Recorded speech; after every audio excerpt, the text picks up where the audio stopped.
I need to finish the presentation for new employee orientation, which I've been working on this week. To speed things along, I have set up the launch tool with the resources I've been using.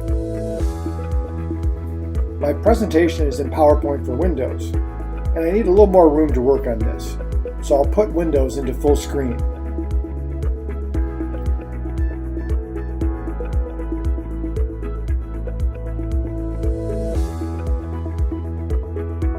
Now that I've finished the presentation, I'll add some references, which are over on the Mac side, so I'll leave full screen for now.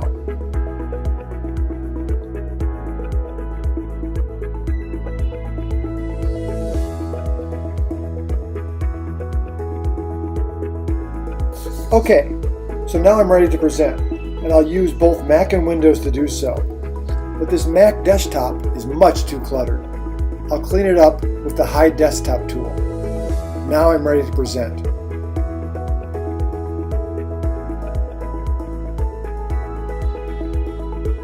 Now that the presentation is over, I'll restore my desktop so that I can continue working on my 4 other current projects.